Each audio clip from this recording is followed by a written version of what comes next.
Hi there, I'm Jeff and welcome to my YouTube channel. So over the last 5 months I've been documenting my journey to run a sub 250 marathon and beat my younger self. That was my original premise of the series. 9 years ago I set a marathon personal best in Seoul, and so this year I went back to the same race to see if I could beat my personal best at the age of 53. So I call this series Sub 250 over 50. So the last video has focused on that race experience, and so if you haven't seen that video, I suggest that you watch that one first. This video today is a breakdown of that experience. I thought I could go into some of the details of the race itself and some analysis, and I can talk a little bit more about my experience running the marathon. This video might be useful for you if you're training for a marathon. You might pick up a few things that I've done that might be useful for you. Might be a video you want to watch if you plan to do Seoul Marathon one day. So I hope you enjoy it. There's a lot to cover, so let's jump right in. All right, so it's go time. I'm going to head to the start line now. Had a good sleep, had a cup of coffee, had some breakfast, just plain rice and soy milk. You know, nothing else to do now. Came to Seoul Marathon to run fast, and we're going to do it. I'm excited. It's going to be a good day. Yeah, weather's good, so yeah, full effort today. So race morning, I woke up at 5 a.m. Race starts at 7:30. I had my pre-cooked white rice with soy milk. You know, it wasn't the best breakfast I've ever had, I have to say, but I think it served the purpose. I had a banana, I had energy drink, I put on my rain jacket, you know, just to stay warm, and I headed to the start, which I had checked out on the previous day on my shakeout run. Went out, did a little warm-up jog, and did a few more strides. The organizers didn't give me a little sticker for the bag because I was with the gold VIP package. It was a little confusing because the bag says on it, attach your sticker here, but I didn't have a sticker, so, but that was no problem.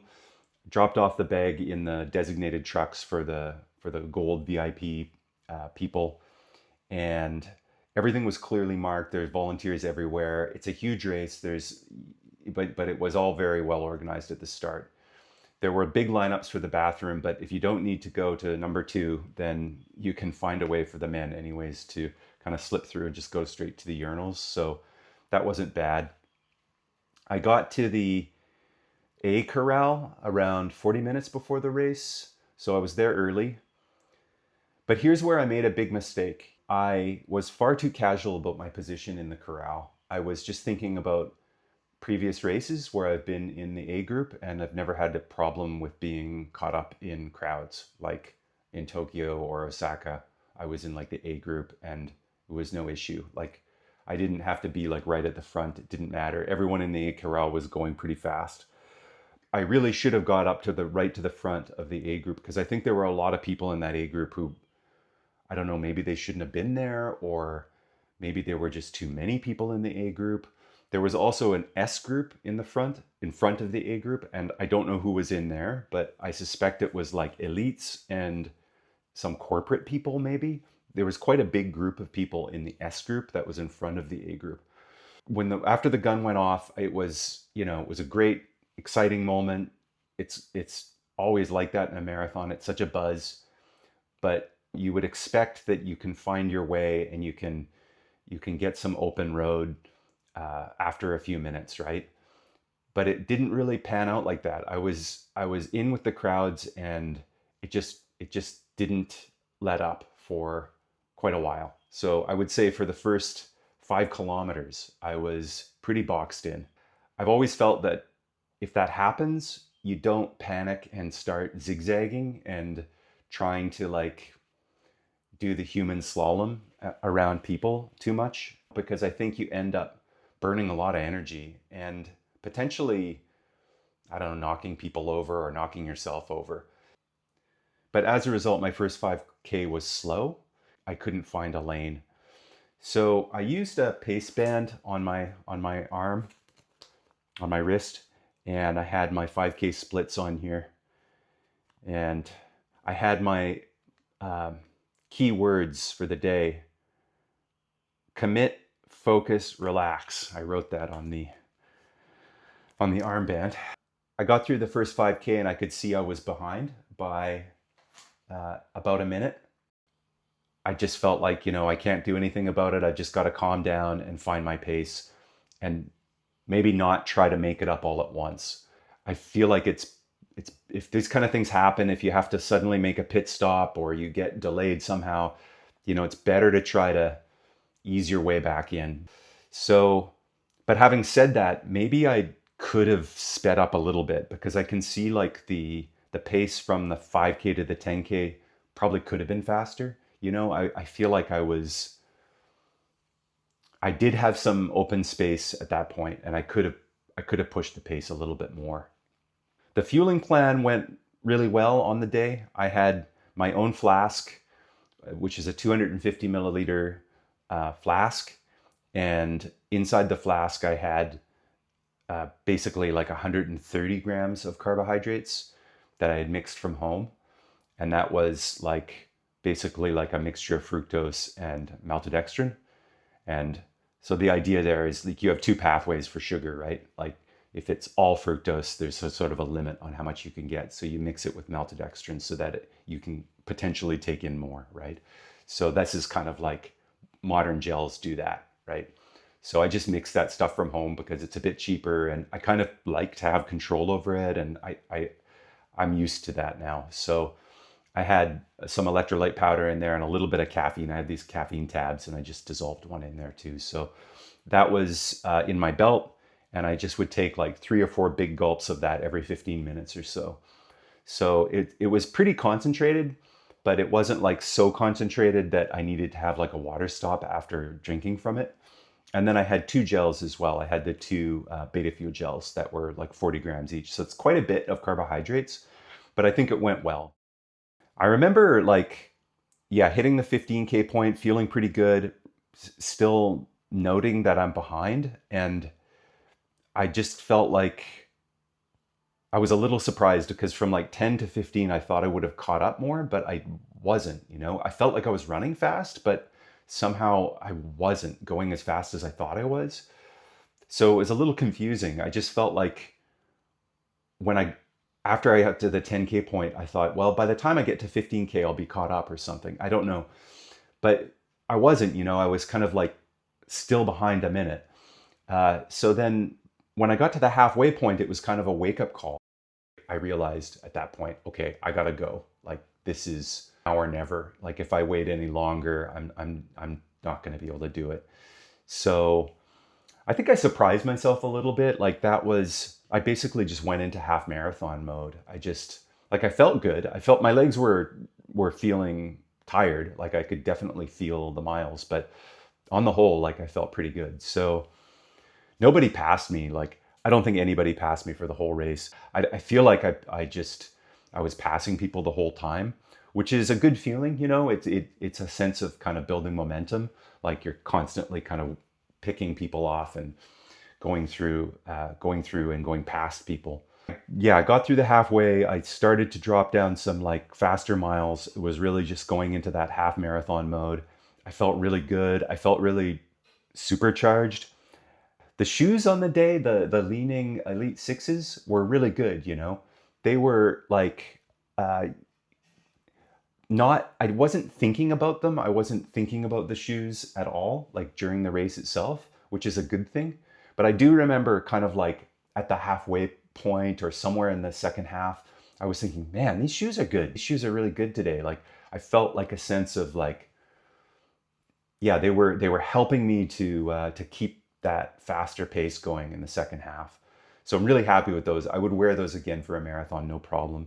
They didn't feel like squishy or they didn't feel unstable at all. Like I noticed on some of my training runs, they felt a little bit unstable, but I think that's like on the bike paths in Hong Kong, that sometimes it's a little uneven.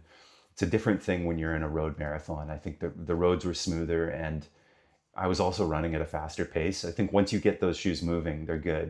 It started to sputter rain a little bit in the last, I don't know, 5K or so. It created this sort of more intense kind of dramatic feeling as the rain was coming in a bit. It started to get a little cold. I had arm warmers on, which was a good call, I think, because I could feel like it was starting to get a little cold. With as soon as it started raining a little bit, I could feel like uh, you could potentially get cold. Support was good on course. People were. It's not like a. I guess if the crowd support isn't going to be like a world major marathon, like I've never done Boston or London. I'm sure it doesn't compare. Certainly doesn't compare to Tokyo. Like it's just there are sections where there's nobody cheering or anything, but then you do get sections where there are people cheering, and I felt like it was good. The vibe on the course was really encouraging and exciting. Yeah, the last 10 minutes or so were when it was really hard. I was just having to tell myself to dig in, and it was suffering, but I was happy to see that I was holding the pace. The finish kind of came up quickly. You go over the Jamel Bridge, and then you just go around a corner, and suddenly the finish is there. So that was nice. That was a welcome sight to see the finish right there. I was a bit surprised I came under 2:49. I was thinking it would be really close to the personal best. Like I thought I would be like 10 seconds under or something like that. But I was actually under 2:48, so or under 2:49, so it was 2:48:48. Yeah, so a good 38-second PB, something like that. I'm happy with it. I mean, honestly, when I set that PB back in 2017, I didn't think I would ever break it. So overall, I'm really happy with the outcome. I think I could have paced a little better, perhaps run this first half a little bit faster. The first half was in 1:25:47. The second half was in 1:22:59. So that's a 2-minute 48-second negative split. That indicates to me that I ran a smart race. I was patient, but it also shows I could potentially go faster. Ideally, it would be a little bit more even in terms of the pacing. But looking back, I guess that's easy to say. Overall, I guess it's a good sign. Perhaps I can go a little faster still in the marathon. Reflecting on training, I suppose this could be a separate video, but maybe I'll just go through it. I did an 18-week build up to the Seoul Marathon. I did 9 weeks of Fitzinger's Advanced Marathon 85 plus plan in his most recent edition. So it's a traditional marathon approach. There are a lot of long runs, a lot of volume, and a lot of steady fast runs around 90% marathon pace. And I've always found like Fitzinger's plans are so solid and so good. So I did 9 weeks of that, and then I did 9 weeks of John Davis's Tornado plan in his book Marathon Excellence, which I've talked about before on the channel. And so that plan has more of what he calls a modern approach, a kind of Canova style approach, which I found to be quite interesting because I've never done that before. So the volume remained high for the first part of that plan, but then as it got closer into the marathon specific phase, there was more intensity, and quite a lot more intensity actually. So the 6 weeks from the marathon, the volume went down, but the intensity went up. So John Davis writes about that in the book, and I've heard him talk about it on podcast as well. So I think it's an interesting approach, and it makes a lot of sense. When the intensity goes up, you don't necessarily want to keep the volume high. So I ended up doing a lot of more structured kind of workouts, a few double threshold workouts. I did like a special block, if you saw that episode. I did a lot of doubles, a lot of long fast runs, a lot of workouts with really short recoveries or fast float recoveries. So really emphasizing that kind of like lactic acid shuttling and just trying to really adapt to the specific kinds of paces that you're going to be running in the marathon. So I'm definitely more of a slow twitch runner. I think I've always been stronger on the endurance side of things. So I think it was good for me to do that style of training where I was just pushing myself to do a little bit more on the faster stuff and really trying to get those paces faster than marathon pace and really try to get the leg speed going. And I think that paid off in the second half because I was a lot more comfortable running at those like 6:15 or even like closer to a 6-minute mile kind of pace. So, but even before I got into the training for this marathon, I actually was running quite a bit. Like I had a pretty decent base going into the marathon build. I ran a total of 3,500 miles in 2025. So that's like about 52 miles or 84 kilometers per week on average. So that's pretty decent amount of volume just before going into the race even. So I think that's just about a wrap for the Seoul Marathon breakdown. I really want to thank you guys for, for all the support. All of the comments on YouTube were awesome, and on Strava, I read every comment, and I really appreciate it. It's good to have that support. If you want to run a faster marathon, start a YouTube channel. That puts the pressure on. At the moment, I'm feeling a little sick. I came back after Seoul. I was feeling a little bit like just under the weather. So I'm coming out of it now, I think. So I'm just gonna get myself settled, get back into running, and then I've got a few plans, and I'll make a few videos about those plans. And yeah, let's see where it goes from here. Thanks everybody, and I'll be in touch soon. Bye for now.